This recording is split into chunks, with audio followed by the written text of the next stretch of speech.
Thank you for attending Energy Careers 2020 and today's session, which is designed to help career changers learn more about opportunities in the industry and how to transition skills from a current or prior industry into a career in energy. My name is John Broshak. I will be your host today, and I am also Vice President of Generation Operations for Consumers Energy.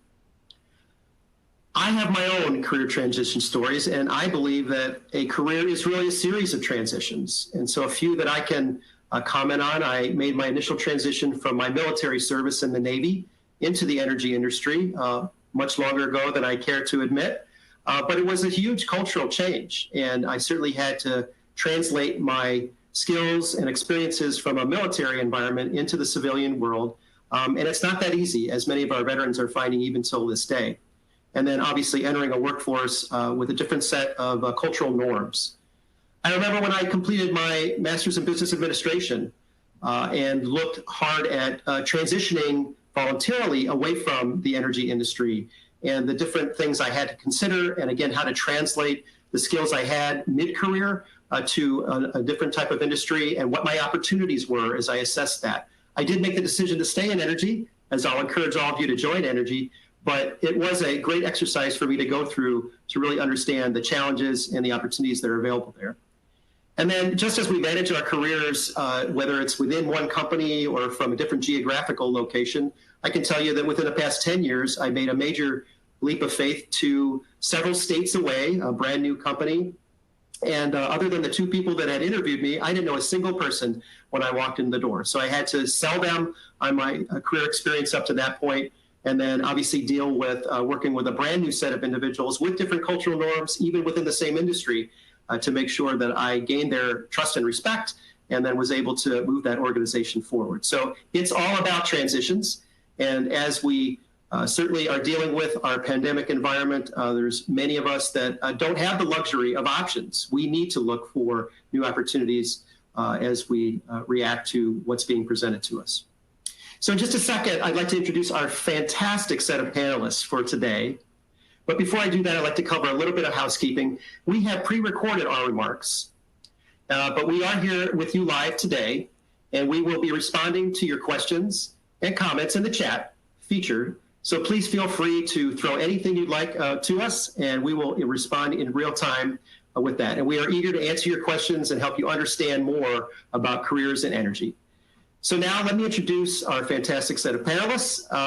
Stephanie Metzler from Mears Group is joining us today, along with Kay Johnson from Avangrid, Tracy DeSanto from DTE, and Carla Gregory from Avangrid.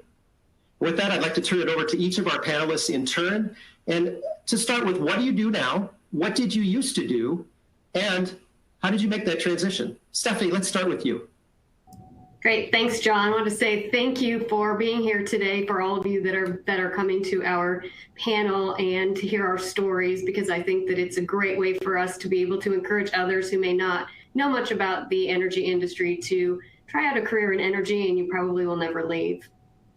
My story is that I'm currently Vice President of Workforce Development with Mears Group. And I started in the travel industry and event industry and spent about 20 years there prior to joining the energy industry. I was working in the real estate space with the events, and in the large crash of 2009, found myself without a job and looking for one. And I had a great deal of respect for those in the energy industry, but had never worked in the energy industry and didn't think that my skill set was something that would be something that I could utilize in this industry, and I was very wrong. I ended up taking an entry-level position. I obviously had to support my family, and as we all do, and especially during this pandemic with those that have been so affected in the hospitality industry, and took an entry-level position, and it has led me through an 11-year career in the energy industry, and I will be retiring from the energy industry when I so choose. Thank you, Stephanie. And let's move on to Kay.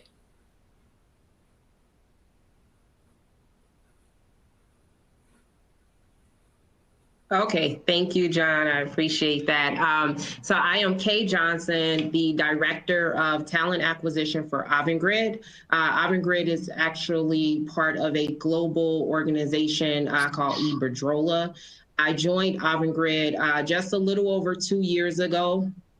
I've been in HR for several years, but prior to joining this organization, I worked in testing, inspection, and verification for a very large company. And prior to that, I worked in banking. So, the work that I've done has kind of stayed the same, but in different industries.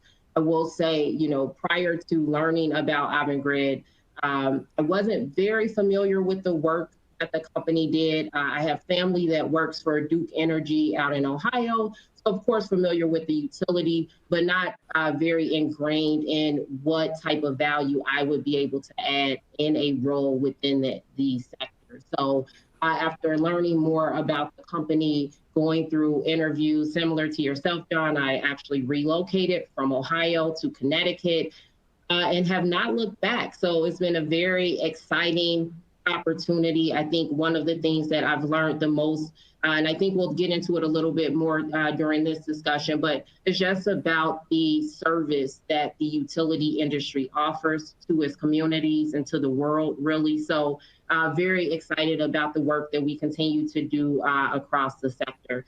And also very happy for everyone who's joined us today and looking forward to sharing more information. Thanks so much, Kate. Tracy, what is your transition story? I've been with DTE for 18 years. I actually started out in public accounting, and I worked for Ernst & Young, Arthur Andersen, and had an opportunity to do some work with the energy industry, which opened up the opportunity for me to move into this position. Right now, my role, I moved around inside the company. I, started out in auditing and finance, but have in the last 7 years have been working in HR for workforce planning and development. And so really the transition story that we want to talk about today, or I want to talk about today, is how we help individuals with barriers navigate and find opportunities into the energy industry. So that's really going to be an exciting thing for me to talk about today. Awesome, Tracy. Thank you. And Carla, what's your story? Thank you. After listening to these great stories, I think what's important is everyone does have their own story, and life is a series of transitions. A long, long time ago, I started off life as an English major with an intention to teach, and here I am now finding myself as the head of talent for a U.S. energy company. And there's been a lot of transitions over the course of my career. I started off at one of the big four consulting firms, and I'll say that most of my career has been in management consulting. And I did not expect to find myself in human resources, but as a consultant, I did skip around a lot of industries. And so I've always been pretty open to whatever comes my way in terms of opportunity. So coming from an English major who learned how to be a business person, who's now learning about energy and human resources. So it's been a great career so far, and I'm looking forward to a lot of really exciting opportunities in the future. Thanks, Carly. You reminded me that my son started out in anthropology, which was a very intense discussion we had. He has since moved on to some other things as well. But I think your point is well taken, that you don't know where your career is going to take you. And the better you can adapt and seize on the opportunities that are presented to you, I think it's a great lesson in life, but certainly in managing a career, you don't always get to pick where you're going to land. So with that, and most people don't end up doing what they major in anyway. So perfect example. So let's ask the first question of the panelists. I don't need to hear from every single one of you, but let's start with: are there industries that you see as a really good natural fit for a transition from into energy? And I'll just I'll direct it first at Stephanie, and we'll see if others want to add to that. Great, thank you, John.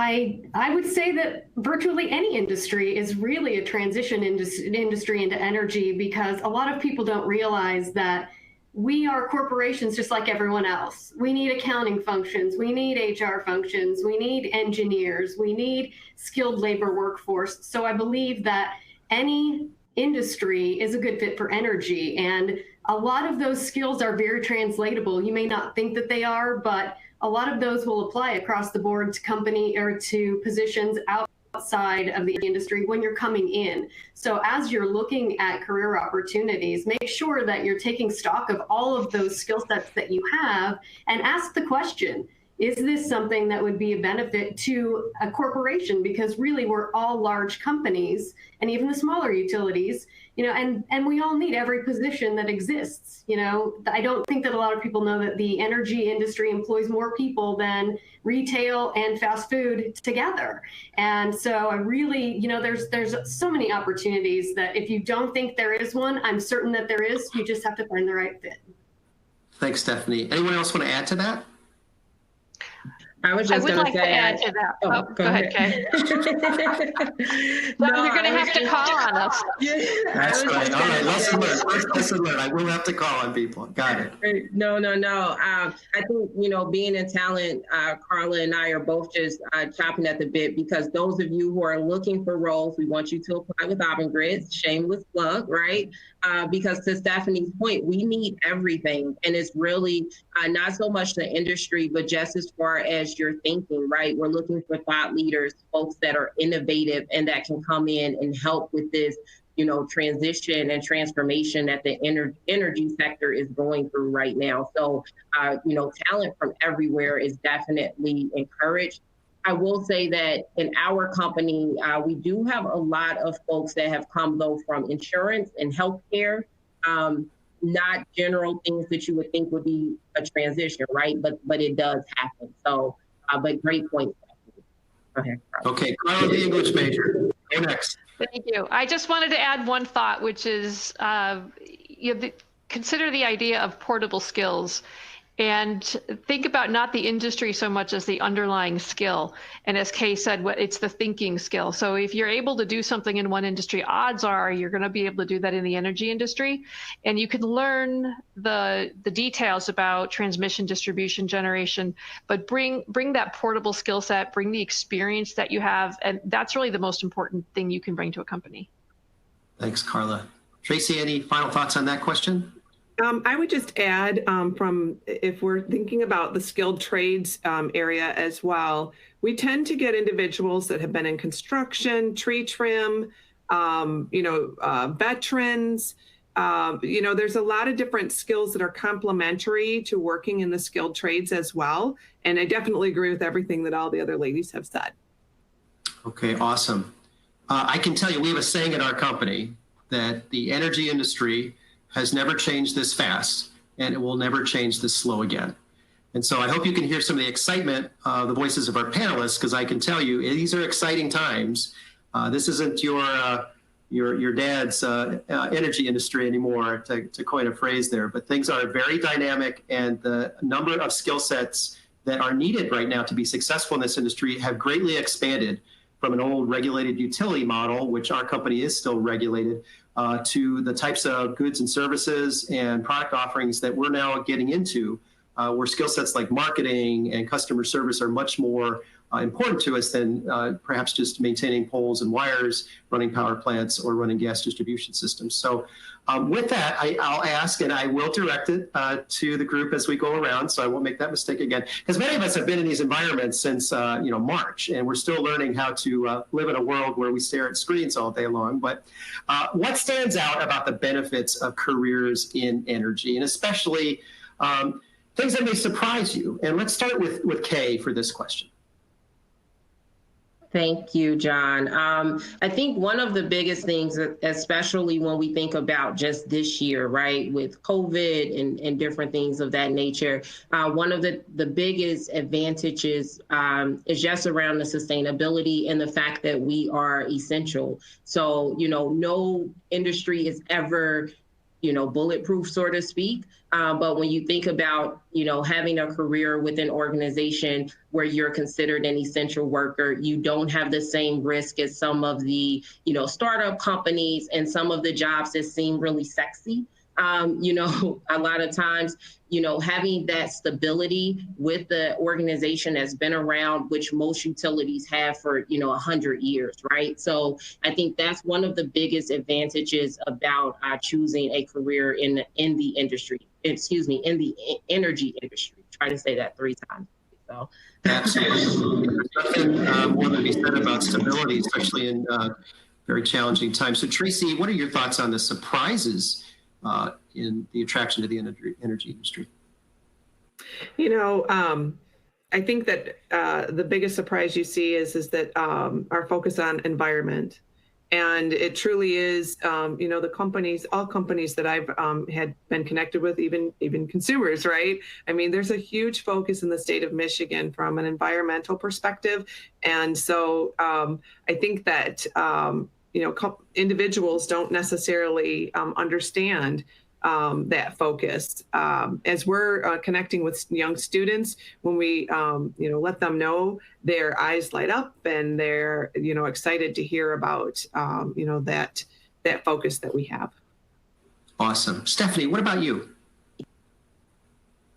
I would say career paths. I think that a lot of people, especially in the skilled trades, as Tracy mentioned, don't realize that there is a full career that you can have in the energy industry, and you never have to leave it. I don't think that people understand that if you come in as a laborer, there's not an expectation that you're going to dig ditches for the rest of your life. There is a full career path from laborer all the way to the president of the company in order to be able to successfully have a full career and retire, maybe with the same company, hopefully with the same company, but having the opportunity to see a path put in front of you that says, yes, you're here, but we know you have the ability to get here, and here's how we're going to do that. I don't think that people realize that there is a full breadth of training and opportunities available to get you from where you start to where you want to be. Thanks, Stephanie. I know your story in particular is fascinating, starting from a brand new industry to where you've been able to take your career so far. So congratulations to you. Carla, what's surprising to you? What do you want people to know about the surprises? I think I agree with everything that has been said. For me, one of the biggest surprises was the amount of innovation in the industry. You said it, it's not your father's industry. And my uncle worked for an energy company in Pennsylvania. So I'll say it's not my uncle's energy industry. Between the electric vehicles and the idea of smart grids and the amount of innovation that I see in the partnerships that we have with MIT and Yale and other universities, that's probably been the biggest eye-opener for me. This is really an exciting, adventurous, forward-thinking industry as we look at sustainability. We look at the technologies that will enable us to be more sustainable as we support our communities. So that was the big aha eye-opener for me. Yeah, and I'll just say, I joined the military for a sense of service to my country. And what has been surprising for me is really utilities, in my case, are really honing in on that service, that sense of service that we've always had, but even more so, our commitment to the planet, commitment to sustainability. And so that may surprise you of how ingrained that is in our culture. And if you want a reason to get up every day and have a purpose, which I'll tell you, that makes the days go a whole lot faster when you really believe that you're contributing to the overall purpose and sustainability of the planet and making the world a better place. That's exciting. And that's where the energy industries are now. And so please consider strongly coming and joining us in our purpose to protect this planet for generations to come. Tracy mentioned it, so let me pivot us to skilled trades. And both in the construction area and in our line roles in operational capacities. Could we talk a little bit about skilled trades? And Tracy, I'll direct it to you first since you brought it up, but what about the skilled trades? And what are those opportunities in our industry that are specifically geared towards those that like to work with their hands? What's so exciting about Careers in Energy Week too is creating that visibility of those jobs that are available to individuals in our gas and electric, nuclear. The opportunities here really, many of these are entry-level positions. I know that there are preferred skills that individuals are looking, that the companies are looking for, but a lot of these positions are entry-level.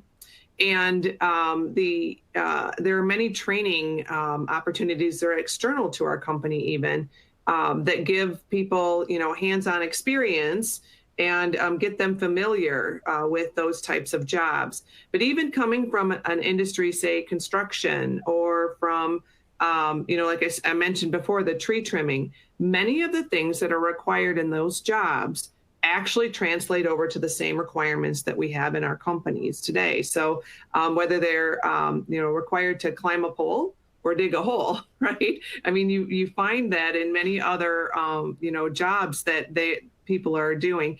And I think the other thing that has an opportunity is our CEWD, Get Into Energy, the websites that they have available. If you're interested in looking for those types of jobs, you can go and look to see what types of skill sets that you may already have that'll allow you really to kind of compete for those opportunities that I think, people just aren't aware. So does that help?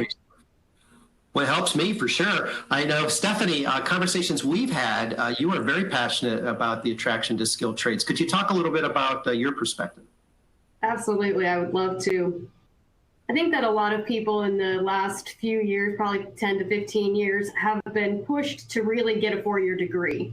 And there are those in our country and in the world that don't want to sit through college for 4 years and take on the debt that college brings. And I don't think people realize that in the skilled trades, there is opportunity to make as much money as if you have a college degree and you don't have to sit in a classroom for those 4 years. And, there may be a barrier to you being able to afford to go to college and things of that nature. And so this provides an opportunity to be able to do that and make a good living. It's not, working in construction, making $10 an hour. They're skilled trades. And we have to have skilled workers do those things. And it can come from any industry, really. I mean, whether it's water, sewer, telecom, electric, gas, all of those intermix because you're using, like Tracy mentioned, skill sets from each one of those. Digging a ditch is digging a ditch. Making sure that you're doing it carefully is something that we can teach you. So really, that skilled trades is critical for our success in our industry all the way around. And it's something that has been a struggle for us. And I know that is, the reason for this and the reason for CEWD's Energy Careers in Energy Week is to get the word out there and let people know that we do have all of these great jobs that can turn into careers and be lifelong successes for anybody as long as they're willing to come out and do the hard work. Yes, absolutely. I know my wife was a high school teacher, and the big push on the 4-year degrees, and her perspective was, there are just so many opportunities that she would try to share with her students that you don't need to go that path, either the associate's degree. But what you don't want is someone to say, well, I can just start at McDonald's and I'll be fine. You do need to pick up some skills because that differentiates you in the workforce. And I know the utility industry, energy industry is very much committed to not only taking what you bring to the table, but also helping to develop your skills. Carla, what have you seen from the Avangrid standpoint in terms of skilled trades opportunities? I think there's a variety of them. And I know there's a member of my team who has come into the training organization. And she started out digging ditches, and she was one of the few women in the gas field organization. And after earning her stripes, so to speak, in the hands-on role, she had a real passion for getting into training and giving it back and helping people who are earlier in their career come forward. So you can start almost anywhere and forge a path through the energy company. And so I look to her as a really good example of someone who came in with a high school degree and has done the hard work and come through the field and is now training the next generation of folks. Awesome. And then Kay, any additional thoughts? No, I was just going to say I agree wholeheartedly. And I think, the idea that folks can come in, I know across the sector, we are committed to that development and those developmental opportunities. We do have a unionized environment, which also offers progression. So people don't have to worry about kind of coming in and staying in one place. the model is set up for you to progress and to learn, additional skills and have an opportunity to increase your pay and things like that. So it's definitely awesome. I'm so encouraged by these types of events, because I think sometimes people just don't know that the opportunities are out there. As the ladies have also pointed out. So this is great, to have those conversations. And if there's someone listening now, if a skilled trade is not something that you're interested in, but you have a family member or a friend that may be, please share this information with them. Yeah, I know. Just to cap it off, we at Consumers Energy had some entry-level positions in the gas system. And one of the primary duties was digging a ditch. And a number of the panelists have commented on, well, digging a ditch is digging a ditch. You'd be surprised to find that we needed to fill, a couple dozen positions. We had 400 applicants, and we could not find enough people that were skilled enough to dig a ditch. And so it pointed to our need to really focus our not only attraction standpoints, and it pushed us to some veterans recruitment programs, but these skills are in high demand. And it's you may think, well, I'm really good at this skilled trade. I'll never be able to find a position. We need you. We definitely need you. I do want to ask Tracy a specific question. You commented on barriers, and we'll let others comment on that, but perhaps unique barriers that some may bring to the table. And I know you have a particular passion around those that were formerly incarcerated and the specific challenges that those individuals have to join the workforce. Would you talk to us about what DTE is doing in this area, and then maybe see if any of the other panelists want to offer their perspective as well? I think one of the things that, thank you, John. One of the things that DTE did a few years ago, actually, which seemed very simple, was move the box. And what I mean is that when an individual is applying for a job and they have to check the box that they have a record, it automatically takes them out of the running for an opportunity for a job. And they may have already had skill sets that had we not realized, they would not even have gone through the process. That is something that the company, like I said, did a few years ago. And what then we do is the opportunity is they go all the way through the process and get an offer for a position. And then the background check is implemented, in the sense that once that we understand what the offense was, and looking at the job that they are applying for, just to ensure, obviously, from a safety perspective, that it isn't something that maybe is customer facing, and it isn't something that we don't really, depending on what their offense was, we do look at that. And it's a case-by-case basis. So that's the big thing that the company implemented. The state of Michigan actually has implemented that as well. And I know many other companies have. The other thing that we focus on, the company is, in our mission and our aspiration is to be a force for growth in the communities where we live and serve. And so the opportunity to look for individuals with barriers and help them to get training, point them in a direction where they can get those skills and then apply for positions and help them navigate.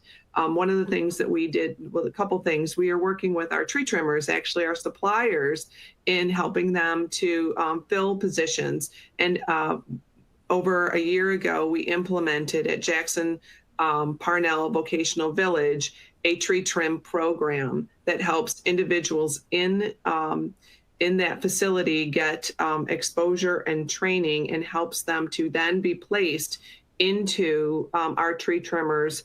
And they actually are accelerated. So they start as a T1 apprentice versus going through the training, starting at the very beginning of that program. And so that's an opportunity that we've had to help individuals. And then what we also do when we're doing our outreach to and working with and making relationships in our community, we help individuals and point them into programs such as Center for Employment Opportunities. And that is actually a national program where individuals that are previously incarcerated can go in, get trained and skilled, and then placed into jobs. So the company really focuses on many aspects. We've done a lot of, research and connected with companies that do this well.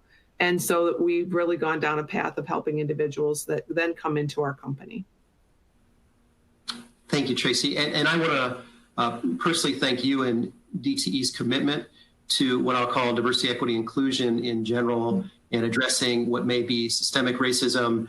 Maybe we didn't think that's where this conversation today was going to go, but I'll turn to the other panelists in terms of what the energy industry is doing for diversity, equity, and inclusion, because Tracy's talked about a very specific case, and that move the box, and looking at our own policies that may have created barriers in some cases. I can tell you I'm very passionate at Consumers Energy as well. Certainly events that have transpired throughout this year cannot be ignored. And, my personal commitment to fight anti-racism wherever I can. But let me just, for the purposes of our discussion today, Carla, can you talk about Avangrid's approach to diversity, equity, and inclusion, and what may be of interest to some of our listeners today on why the energy industry may be particularly attractive in that area? Sure. Thank you, John. Avangrid has a very firm stance on diversity, equity, and inclusion, in that everyone should be able to bring their authentic selves to work. There should be no barriers in creating and pursuing a career, and equal opportunity really should be available to all. And our Chief HR Officer, Peter Church, has really led the way in a lot of the programs that Avangrid now has in place. And I'll highlight a couple. We recently launched a Diversity, Equity, and Inclusion Council, which will advise our management committee and CEO on issues related to diversity. We recently launched LinkedIn Learning, and you might say, well, how is that a DE&I? But we really look at it as putting learning in the hands of everyone. You don't have to be selected for a special program. You don't have to have been tapped as a high potential.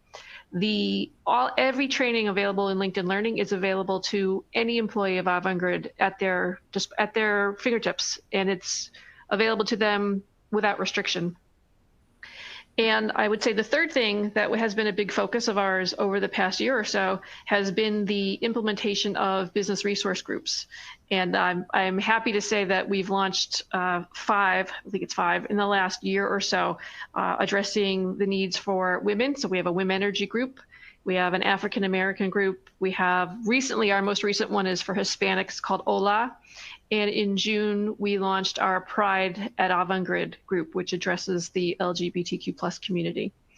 And we also have an Avant Veterans group for the folks who are interested in and allies to our veterans.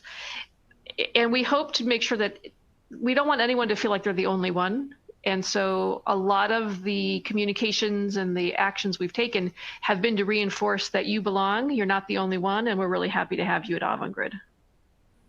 Thank you, Carla. Kay, I know you also work at Avangrid, but what's your perspective on Avangrid's approach to diversity, equity, and inclusion?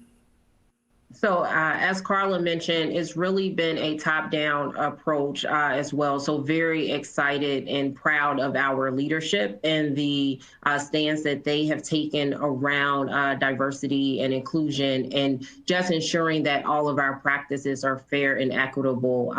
Being the head of talent acquisition, is a responsibility that, I take very seriously. One of the things that we've done amongst my group in general from an internal perspective is that we have a very diverse set of recruiters. So I think there's about 7 different languages on our team. So we have a group of people that are all different, and it allows us to really make sure that we see the value in the differences of the folks that we serve and our candidates. Another thing that we've done as a tactical measure is to make sure that we're offering training to our hiring managers around things like unconscious bias, and ensuring that every candidate that comes in front of a recruiter and a manager are treated fairly, and that they are gauged and, looked upon on the same level playing field. So I think, things like the unconscious bias training is very important for candidates, and our managers work very well with our recruiters. They know that we're not moving forward with an offer unless they've reviewed and have looked at a diverse candidate slate. So those are some of the other tactical measures that we have in place to make sure that our process is always fair to every individual. Thank you, Kay. And Stephanie, would you share approaches at Mirrors Group, please?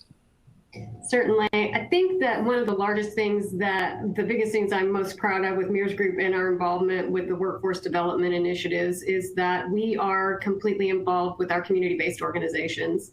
And I think that Tracy mentioned it and Carla may have as well, but we need to be representative of the people that we serve on a daily basis, with those that we see in the public, with the communities that we work in, and we really need to be reflective of those that are in that community. And so we've been reaching out to a lot of community-based organizations in the different cities and states that we're involved in. I know that, most of you are involved in specific areas, but we're all over the country. So we work with community-based organizations. We're working with schools like the DC Infrastructure Academy that is providing opportunities. We're working with WISE programs that are women-based programs in order to bring that diversity into our organization and to make sure that we are very reflective of those communities that we live and serve in. Thank you, Stephanie, so much. And I want to personally thank all four of you for your commitment to removing barriers, to pursuing equity and opportunity, equity and outcomes for all the talent we attract. Because what we know is that when you have the best stars on your team, you're more likely to succeed as a company. And so we want the best talent from wherever it may come, from a diversity of backgrounds. And that's our commitment that we want to communicate to all of you today is we want the best talent. And we are committed as companies, as individuals, to identify where barriers exist. Tracy had a very specific example there, but really to examine ourselves, to turn the mirror around to make sure that we're not creating barriers, and also get the most talented people we possibly can into our industry. So we've got about 10 minutes left. And I guess the last pivot I'll make here in our conversation is, okay, Broshek, you've sold me on a pretty exciting place to want to be. But can you give me any tips on how I can take my experience, my skills that may have nothing to do with the energy industry, and how I can successfully transition that, or get my foot in the door, if you will, of your fantastic companies, because I want to be a part of it now. So you did your work in the first part of this, but what are those tips to really make this transition for me go as smoothly as possible and help me eliminate some of the frustrations that you can run into when you're trying to open a door where you may not have the network or the contacts that you have where you are right now. So Kay, let's start with you on that one. Excellent question. Thanks so much, John.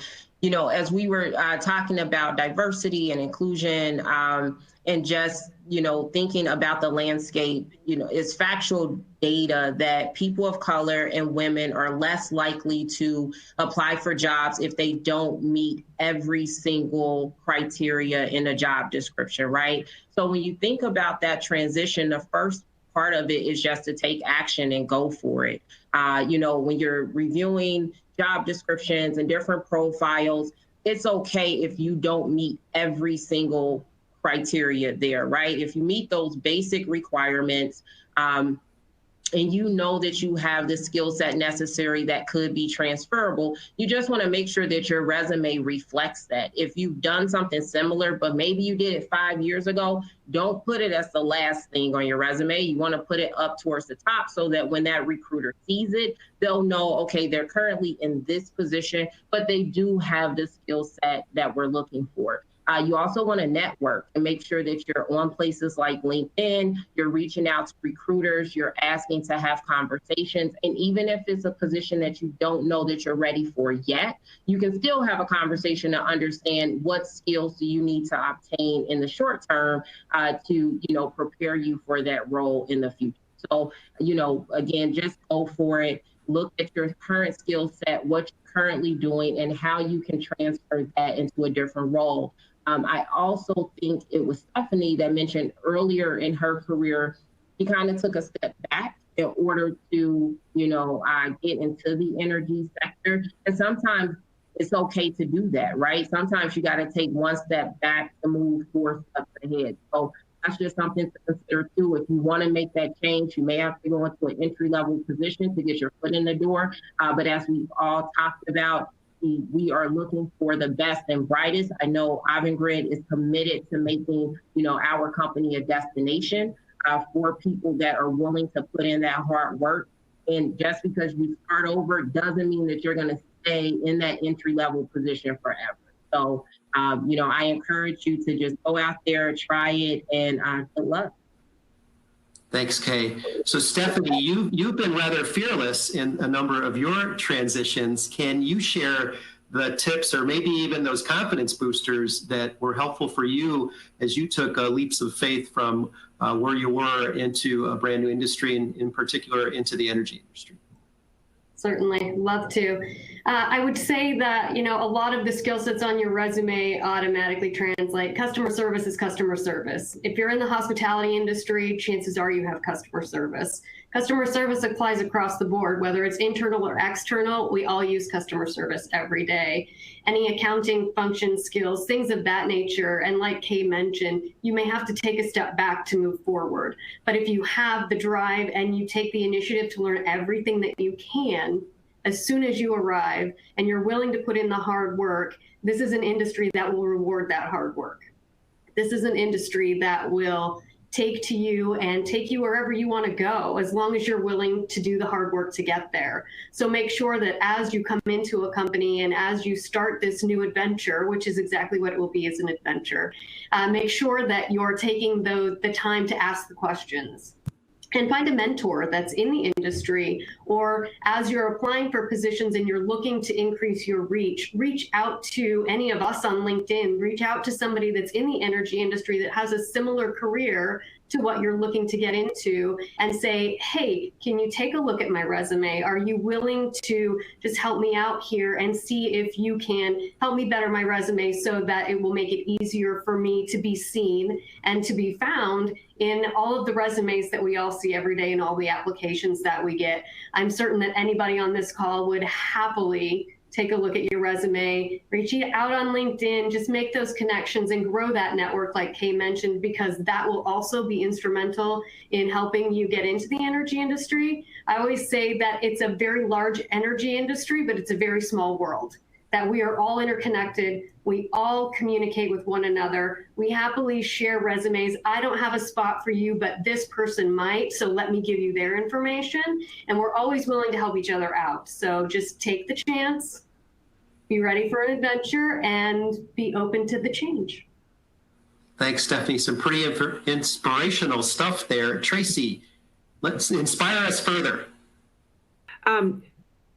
I would say that if you are looking specifically, again, I'll focus on the skilled trades piece, because that's really, the individuals with barriers is really, a challenge sometimes. And we've seen that sometimes people, get help with their family member to do their resume, or they, it truly, though, make sure that the information is correct. We've had individuals that have gone all the way through the process, and their family member thought that it was okay to add something into the resume that wasn't actually factually correct.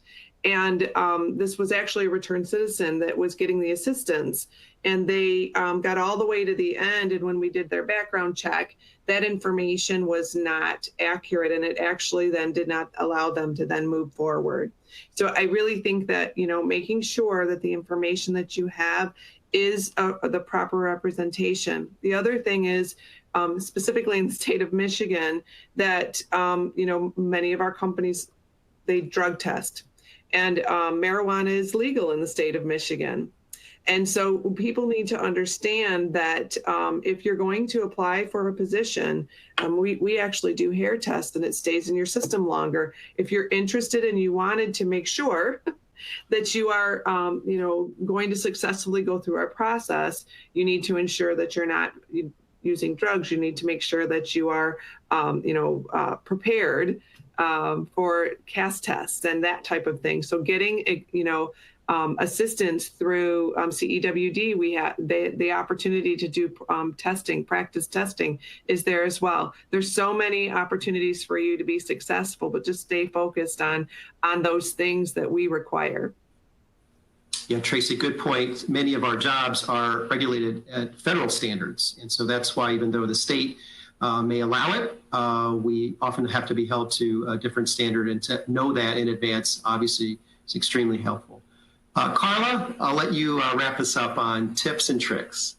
Sure. This is one that I used. So going back to my original story, I think that if anyone is really industry jumping or industry switching, researching the industry as you apply and knowing, even if you can't do the company specific research, although I do suggest that you research the company you've applied to, researching the industry, know a little bit about what's going on, know how to use some basic vocabulary will, on the one hand, make you feel more confident. On the other hand, when you are talking to K's recruiters or some of our hiring managers, the fact that you've taken the initiative to learn a little bit about the industry, to learn a little bit about the company will definitely set you apart.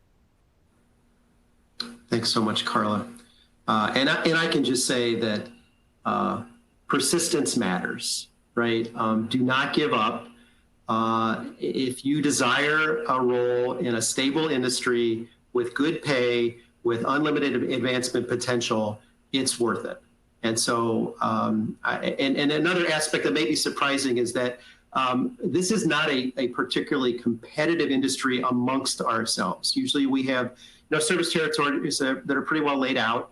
And I know Avangrid and Mears Group particularly, I was placing folks around the country, but we help each other out, particularly if someone wants to live in a specific geographical area and we all have networks. We help each other out because the industry only gains by adding more talent rather than one company trying to one-up one other. So just keep that in mind as well. Persistence matters. Well, I want to thank the panelists. You're all fantastic. I so appreciated the perspectives and the valuable insights that you provided today. And I will tell you, I learn something every time I am involved with one of these panels, and I bring that back to my company. And definitely I'll be reaching out to Tracy to learn more, but it's just exciting for me to be involved in something like this. So thank you all for everything you contributed today. But that will conclude our session today. And while our session is ending, there's a lot more to do here at Energy Careers 2020. I encourage you to visit our exhibitors and explore the career fair and participate in our chat rooms. Thank you for being with us here today, allowing us to share a bit about what we do. Please enjoy the rest of your time at Energy Careers 2020. Thanks.